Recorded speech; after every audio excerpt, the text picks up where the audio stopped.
Hello everyone, welcome back to the War Room. In today's episode of the Armory, I am showcasing this war of mine. I just finished a game, so I figured I'd go ahead and do a quick video for you. This war of mine is by 11-Bit Studios. This game was originally a PC game. Now, unlike Crusader Kings, this one translated very well into a board game. It is a narrative game. What do I mean by that? Is that if you've ever read a choose-your-own-adventure book or a game where the story gets bigger and bigger as you play it, this one's beautifully done. Even though there's a bunch of cards and there's a finite number of cards, those cards will lead you down a path and eventually into this book of scripts. And there's like over 1,000. There's over 2,000 scripts in this book that will further the story. Now, before we go any further, let me explain what the story is. All right. The guys who created the video game were part of Kosovo when it was attacked in the 90s. If you want to look that up, go ahead. So they brought about the realities of war in a medium that most people love, and that's board games, or PC games, I should say. Then they turned it into a board game, and they translate it very well. Basically, you're playing as a bunch of survivors inside of a dilapidated house. And each one of these survivors have a specialty and a weakness. And they're going to bring all that to the table. After a year of civil war, they found this dilapidated house. It's been shelled, there's rubble, there's closed doors. It's not even their home. They just found a safety inside of it.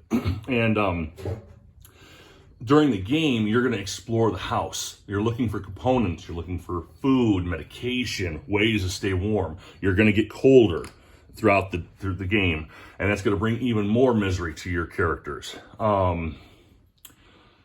This is a game that I like to call a rob Peter to pay Paul. What does that mean? It means that you'll never have enough resources, so you have to steal from one resource to cover the other. You'll never have enough. There's nothing you can do in this game that will give you everything that you want. But you have to still try your best to maintain your misery levels, your illness levels, your hunger. You have to go outside and you'll visit one of 3 locations, and you're going to explore those locations. And it's going to either give you food, or you might run into a band of thugs that are going to try and rob you. At night, while one of your characters are away exploring, you might have people visit the house at night and steal stuff out of your storage. You got whole storage down here full of stuff, right down there. You got wood and components, and you use that stuff to build things. You don't have a bed, so building a bed helps raise your misery. You have misery tracks here for each individual character. They're going to get ill. They're going to get sick. It's an illness counter. They're going to get fatigued. These all limit your actions during the day. What is my favorite mechanic of this game? My favorite mechanic of this game is the fact that the story changes. Even though it starts off the same every time, after maybe a full day of play in game, the story is different. It's never the same. In fact, all 3 of my characters had just died. One died because she killed herself. One died because of illness. The other one, she was so hungry, she just took food and walked away. We never saw her again.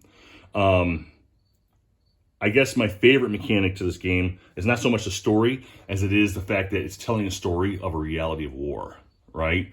The ugly side of humankind. And it's depressing. I mean, it really is depressing because this is going on right now in Ukraine, right? These are things that are happening as we speak. We see videos, but we don't actually get to live it. I think one of the privileges I have as an American is the fact that I don't have to worry about this stuff, at least not anytime soon, hopefully.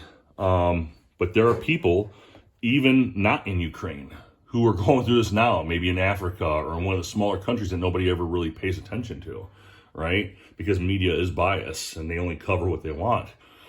So this game is a painful, sad, depressing reminder of what the matrix that we call a civilized world looks like.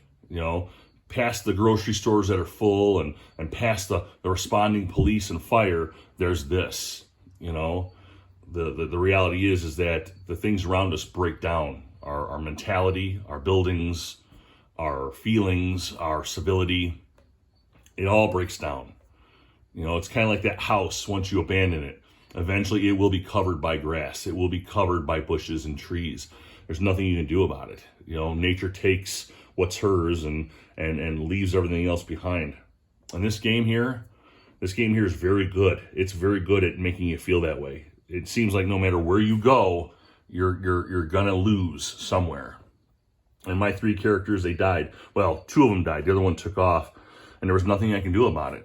No matter how much I gave them in food, they either ran into somebody that was going to hurt them or they lost because of raids. It's a sad reality. So if you want to feel depressed like I do, try this war of mine.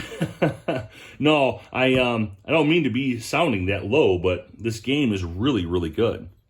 It's a painful game. It's just a game of human feeling of misery, right? Of loss. Like, you start to actually connect with these characters because you'll start learning about their stories from that big old book of scripts, right?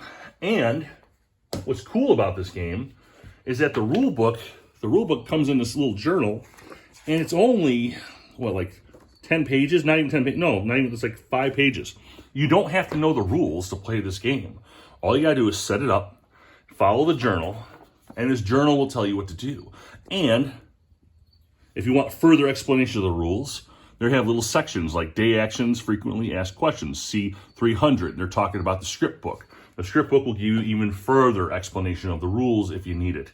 This is a game you can buy and start playing right now. And if you don't have the table space like I do, you have save sheets. It literally matches the house that you're in. And so you could use this to mark down where everything's at, where your characters are. You could stop the game and come back to it whenever you want to. I have a big table, so I can sit here all day with this game out. Some people can't, but it's really easy to pick up where you left off. So I highly suggest this war of mine. I will not be getting rid of it anytime soon. And if you do get to play it, please comment. Tell me what you think about it. If you like this video, guys, please comment, like, subscribe, and I will talk to you later.